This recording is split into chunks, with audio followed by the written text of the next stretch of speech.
大家好，我想同大家講講乜嘢係靈氣，同埋乜嘢係靈氣能量療法。靈氣呢一個字咧係日文字嚟㗎，咁喺19世紀末嘅時候咧，由日本嘅臼井勇男 Mikao Usui Sensei 將佢發現同埋傳承咗落嚟。咁喺20世紀初嘅時候咧，就開始蓬勃發展嘅。靈氣嘅日文嘅意思，靈咧就係代表宇宙同埋神聖嘅力量咁解。而氣嘅話咧就係代表生命能量，係類似於我哋中國人所講嘅氣功嘅氣。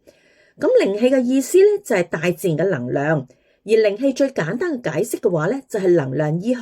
係一種簡易嘅徒手治療技巧嚟㗎，作用可以係安定心神啦，同埋提升個人嘅生命力㗎。咁而呢一種嘅治療技巧主要係透過治療師嘅手，將呢一種嘅能量引導到去被治療者嘅身上邊，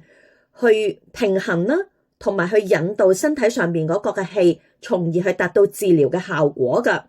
咁呢一種嘅方式嘅話咧，係比較溫和啦，同埋循序漸進，咁能夠激活同埋補充人體裏邊嘅內在能量啦，令到個身體啦、思想啦，同埋情緒等等啦，都可以一同被療癒㗎。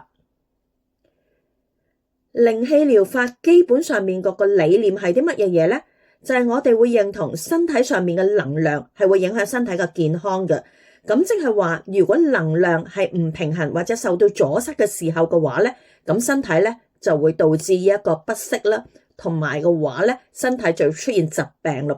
噃。咁傳統嘅靈氣治療師咧係可以透過雙手擺喺治療者嘅身上邊去引導能量，同埋嚟講去平衡身體入邊能量，達到治療嘅效果嘅。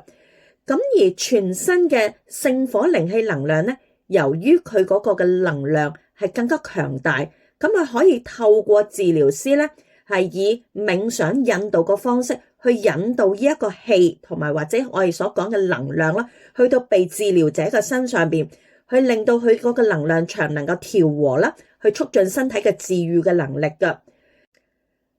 靈氣嘅學習咧，喺聖火靈氣仲未誕生之前嘅話咧，主要係透過受過訓練嘅靈氣師傅 Reiki Master， 以一種 attunement 或者我哋叫啟蒙，又或者係叫做調頻一種嘅點化嘅方式，幫助學生咧打開身體上面靈氣嘅管道，能夠接收大自然嗰個能量去到佢哋嗰個嘅身體入邊，然後咧引導呢一種能量去到被治療者嘅身上面，令到被治療者嘅話咧可以達到療癒嗰個效果，同埋治療身體疾病嗰個嘅能力㗎。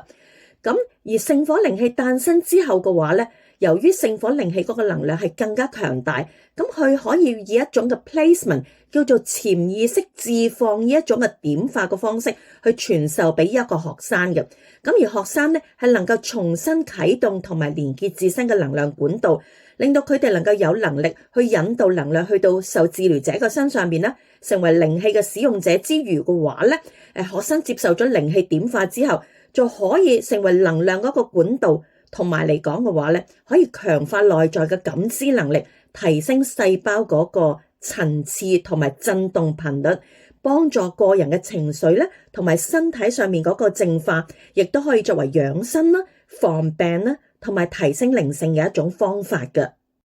如果大家對靈氣嘅學習係有興趣嘅話咧，歡迎聯絡我哋去了解更多㗎。